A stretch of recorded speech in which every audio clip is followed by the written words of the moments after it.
Okay, we will wait for them. They will join us soon. So this documentary is a new documentary. It is under the name of Rojava, Between Democracy and War.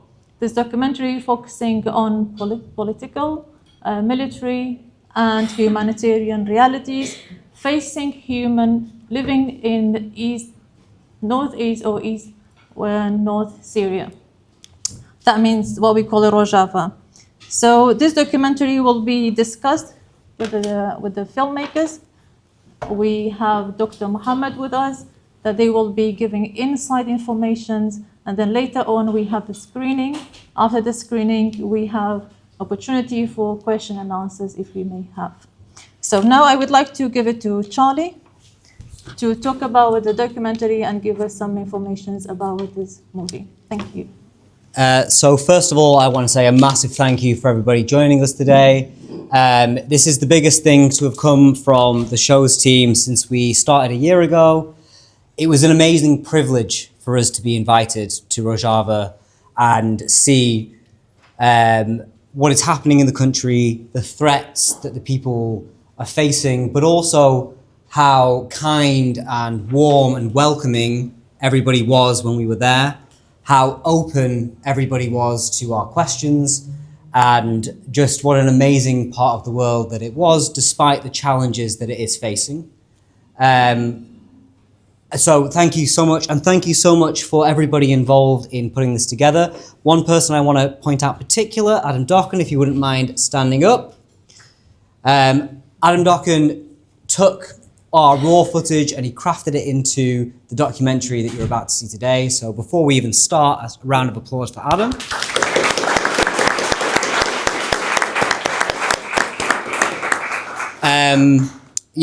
Great sense for story, great sense for editing. I'm going to hand over now to David, who presented the documentary. Here you are. Very much.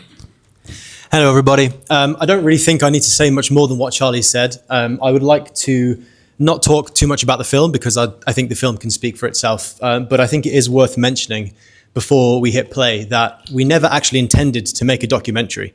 When we first entertained the idea of going to Rojava, it was based on an invitation, a very kind invitation from our hosts tonight, the Center for Kurdish Progress, who said they wanted us to come and cover the 10th anniversary of the liberation of a city called Kobane from the Islamic State. And then while we were making the preparations to go out there, what happened in Syria happened in December. The Assad regime fell, and very quickly it kind of snowballed into a much bigger thing. But even so, we didn't really kind of entertain the possibility of making a documentary until we actually set foot in Rojava. And pretty quickly we realized that we were going to need a lot more than a few news articles and a few kind of slick video packages to tell what is actually a much deeper and much richer and much more important story. I'll leave you with that. I hope that you really enjoy what we have for you tonight, and thank you all so much for coming. By the Syrian Democratic Council to explore more areas, and from there very quickly it emerged that we would be able to tell a much more wider, much more timely, much more impactful story. Yeah. David, you? Yeah, I think pretty much similar to what Charlie said. I think when we got there, we didn't have an understanding of just how much of the region that we would be able to see. We thought we were going to only go to Kobane to talk about the liberation of that city from the Islamic State, and pretty quickly we realised that there was a lot more to say and a lot more to see. To their credit, the administration effectively opened the doors and let us move around freely. We had obviously thought that, given that it was so out of the blue and we didn't think we'd have the level of access that we had, we thought there may be some sort of restrictions in terms of what we could see, where we could go, what we could say, and what we could cover. But I think we really must give a bit of credit to the hosts that we had, because we were ultimately in no way restricted. At least I didn't feel like there was any restrictions in terms of what we were able to turn the camera at, the people that we were able to meet and speak to. And we were pretty much allowed free rein to talk about the good and the bad, which is always important. So, yeah. Okay, great. Was there any surprises when you hit the ground in Rojava? Yes, there were a few surprises. I I was familiar with some of the underlying philosophy that was in play in Rojava. I had read prior to going the works of Murray Bookchin, and I understood democratic confederalism. Prior to going, I thought that system of governance, the idea of democratizing the levers of economy and power, and having a system that empowered women and different cultures to come together, was in and of itself a morally good thing to do. I was surprised and somewhat delighted when I saw it in action and I saw it working. Like, the big surprise was an idea that I thought was great on paper also had some kind of substance behind it. Yeah. I really didn't know what to expect going into the region.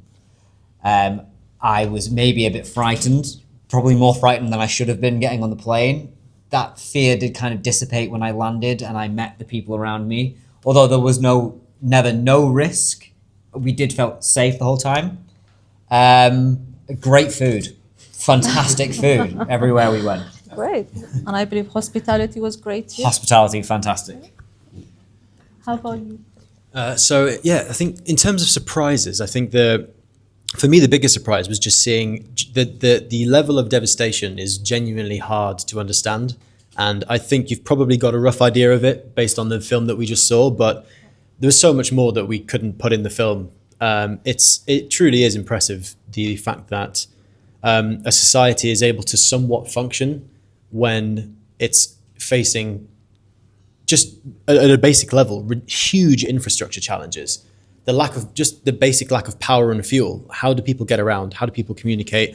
How do people work? There's so many like basic level challenges that we wouldn't even think about here, and yet out there is somehow this kind of collective movement towards making do and solving them.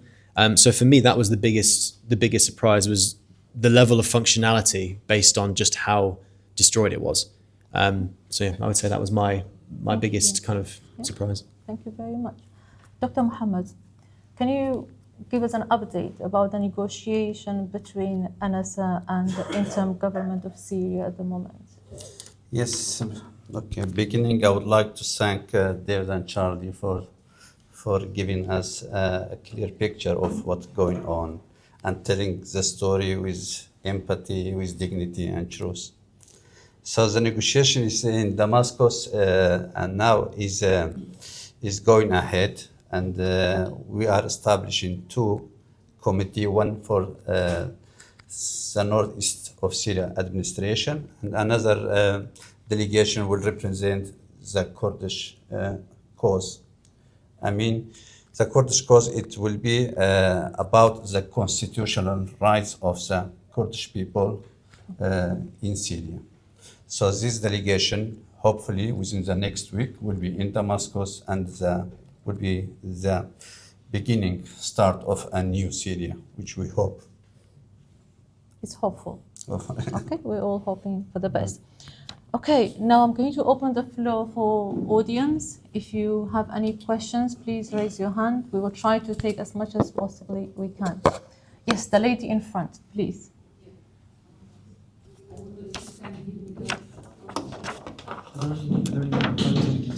Yes, there is a microphone, yeah.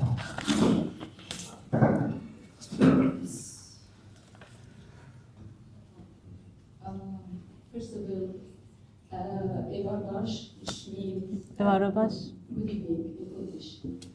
My name is Runai Hassan. I am a Kurdish British journalist and documentary filmmaker, and originally from Rojava, Kurdistan. During the war of ISIS, I reported on the war for the major UK media. So today I stand here not just as a journalist, but as someone whose people are still being erased while their resistance built the very democracy this film highlights. I have two questions.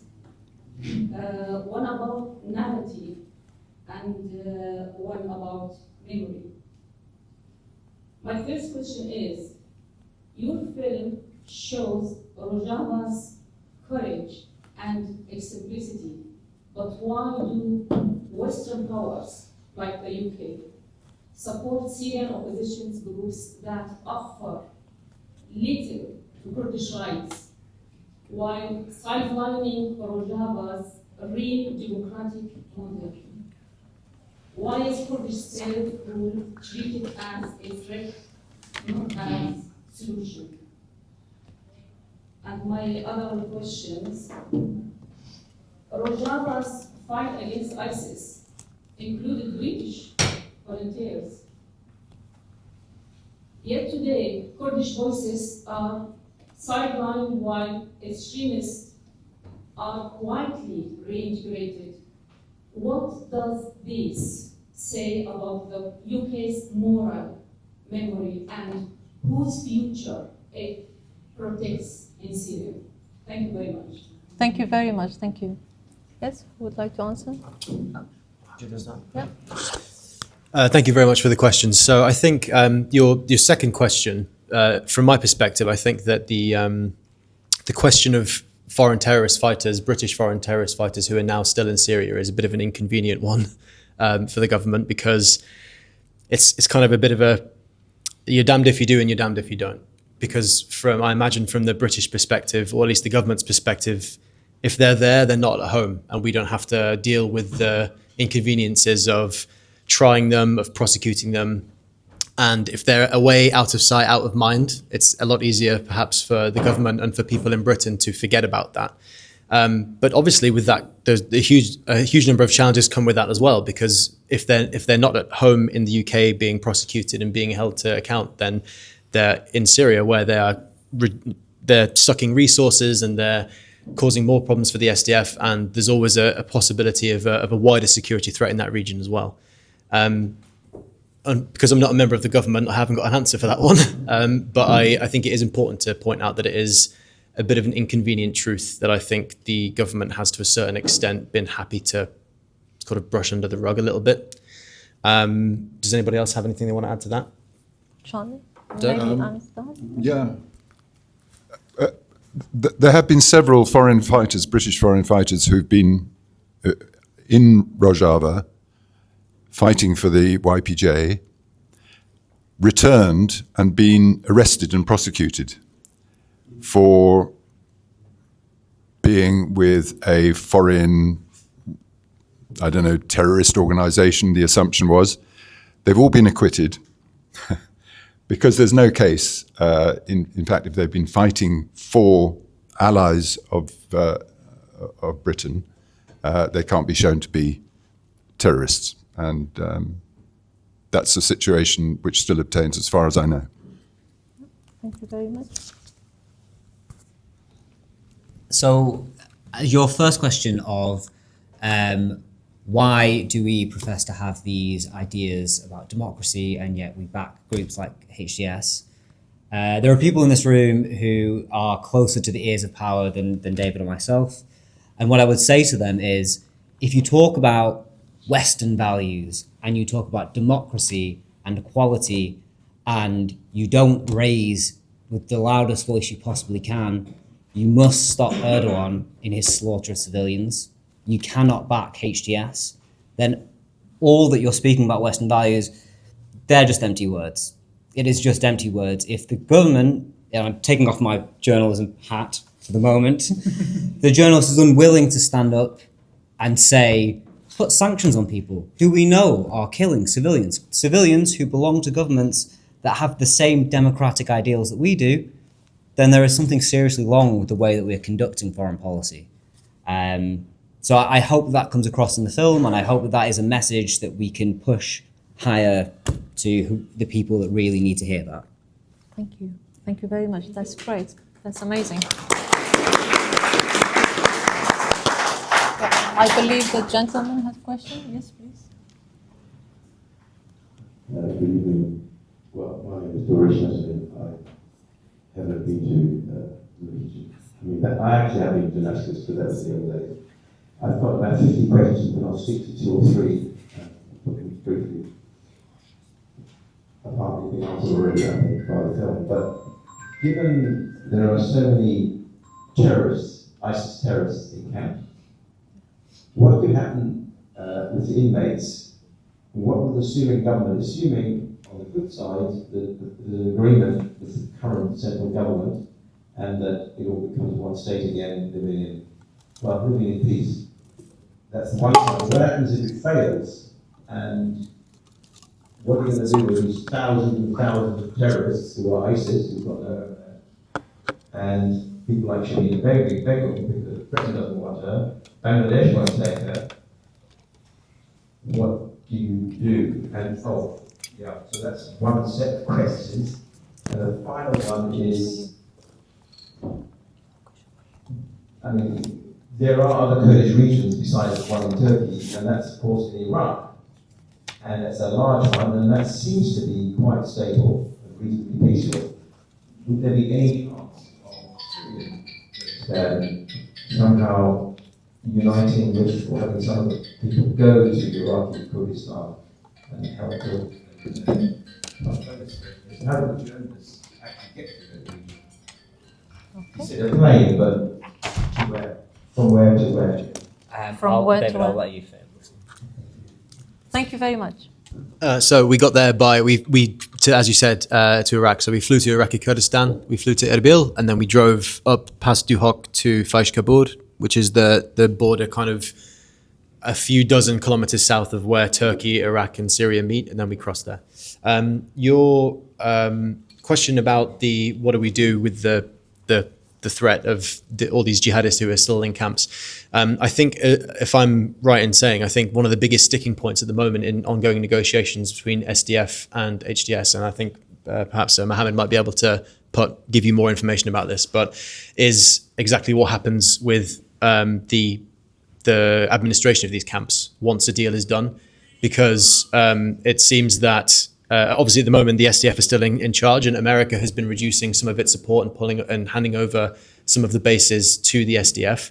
HTS have said that they want to bring everything under the central government control, as you said. So, in theory, that would mean that they would take control of those camps, and they would be in charge of kind of policing and deciding who is tried, who isn't, who's released, etc. We know that HTS is pretty clear in that it is in no way allied with ISIS, and indeed HTS has fought against ISIS and Al Qaeda after the split. But I do think that it would be a big stretch to imagine that the SDF would be willing, having given so many lives and committed so much resource to lead the fight against ISIS for well over a decade, or for a decade or so, to then simply hand things off to HTS and lose control. And I don't think that would be the best scenario for anybody. I think perhaps Mohamed might have a bit more detail on that. Okay, thank you. In terms of ISIS prisoners and camps, we believe that it is a global issue. So neither us and neither the interim government would be able to sort out, because we have prisoners from 72 countries around the world, which is a very complicated issue. So therefore, in terms of funding solution for that, we are always seeking international community to establish a legal system with NGO, with the help of United States, America, and everyone should be involved in order to find a solution, and how we can, for example, introduce a court, because many ISIS fighters committed crime against Syrian people, against Kurds, against Yazidi women. So therefore, to have a justice for the victims, so we need some kind of court to identify these criminals. And as well, with the Syrian government asking us to hand over prisons and camps. At this stage, we do not believe that if we hand over prisoners and comes to them, it will be a solution, because we believe there is a link between some ISIS fighters and some groups around the Syrian interim government. So I believe we are in beginning of the process, and we will seek support from international community. Thank you very much. Thank you very much. Working with Iraqi Kurdistan. Sorry, that was the last part. Are they working with Iraqi Kurdistan? Yes, in terms of ISIS, yes, we work with Iraqi Kurdistan, and we even with Iraqi government, and many fighters, ISIS fighters, and families being returned to Iraq as well. But there is always issue with humanitarian cases, because some people being returned to Iraq, and a few numbers of them being executed. So it is in terms of human rights issue, so we need to take into consideration. Okay, thank you very much. Anyone have a question? Anyone else? Yes, please.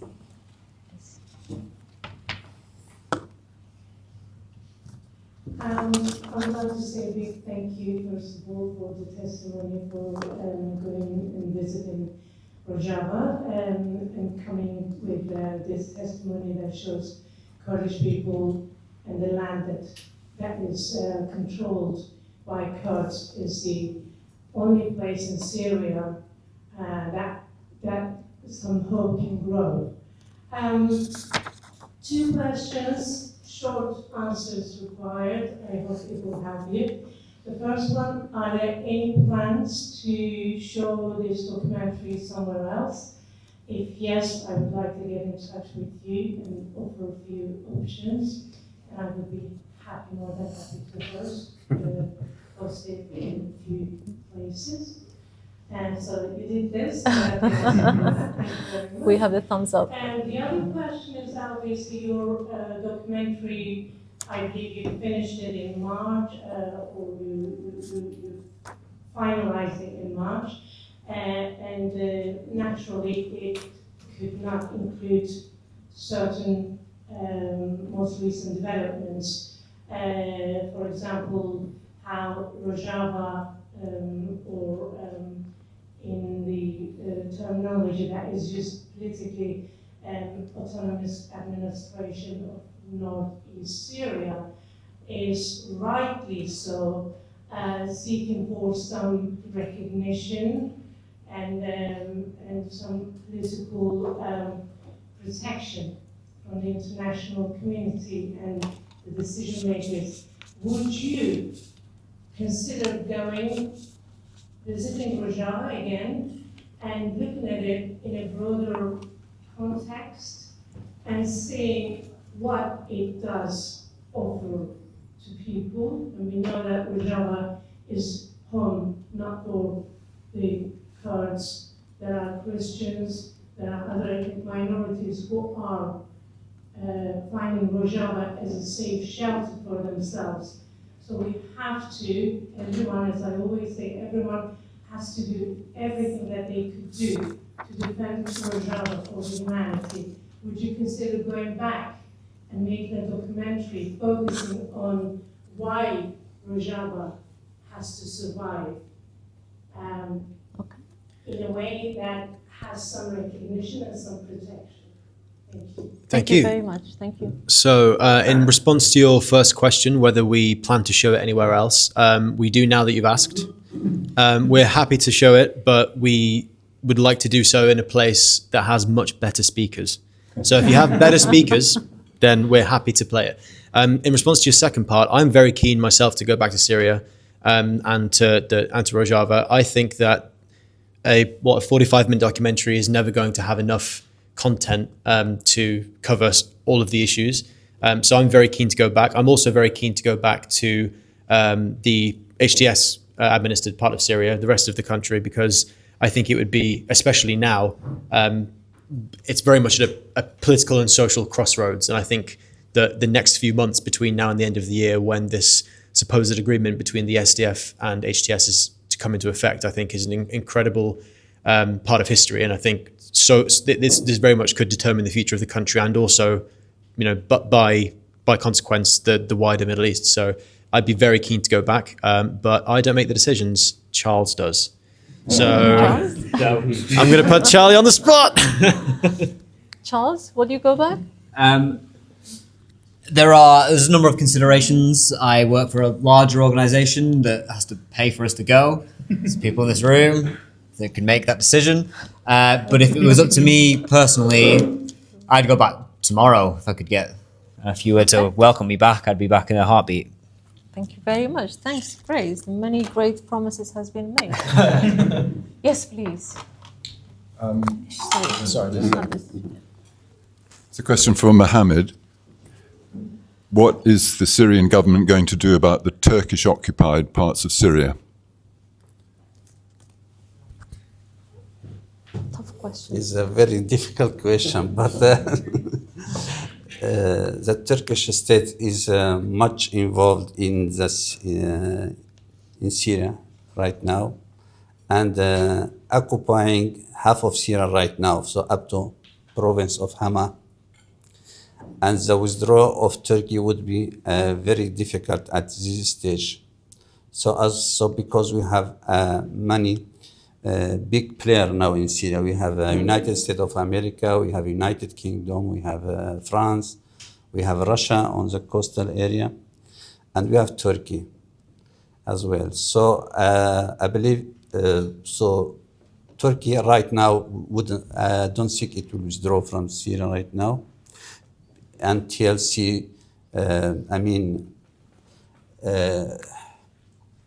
because another issue was before the Turkey, Iran was there. So with the help of some Western countries, so they would support Turkey to stay right now until they are sure that Iran is not coming back to Syria. So therefore, and as well, in terms of Turkey now wants to extend, to move further to Damascus, but there is some balance now is there because of the Israelis on the south. So Syria now is so many players there, many regional governments are there, so we might need the time as well. Because if I could just add, Erdogan's expressed aim is to destroy what they consider to be a territorial threat from the Kurmanji Kurds in Syria, whom they equate with the PKK. They say there's absolutely no difference. Therefore, the Syrian Kurds are as much of a threat to Turkey as the Kurds in Turkey. So that's their expressed aim in invading Syria, the northern parts where the Kurds are. And unless their policy is changed. Yes, okay. Turkish approach is being changed after the peace process has started in Turkey with Mr. Öcalan. So therefore now they are focusing now in reintegrating northeast of Syria with Damascus, so with the interim government. And at the moment we see that is very difficult. So therefore General Mazloum signed an agreement 10th of March with Mr. Shara. And we will begin from this agreement so on how to reintegrate and Syrian Democratic Forces how could be a part of the Syrian army. So therefore now Turkey is more focusing on our negotiation with Damascus. And as well, I believe some positive steps would be in Turkey as well when the peace process progress into some kind of positive agreement. Okay. Thank you very much. Anyone? Yes, please. A gentleman in the back.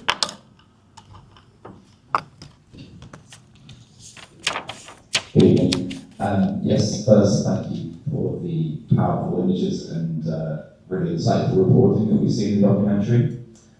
I'm not entirely sure on the sequencing or the timeline of what we see in the film as regards events that happened in other nations and in other parts of the conversation But I think I'm right in saying that since you finished filming, we've had the call from Abdullah al-Shalam to lay down the arms of the PKK and the subsequent disbandment of that organisation.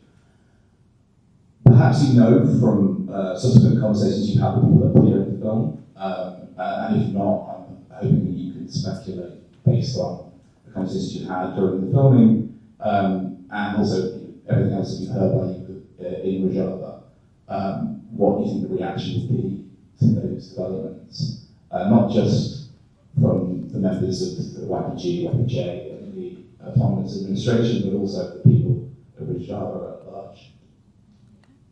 Thank you very much. Who would like to answer?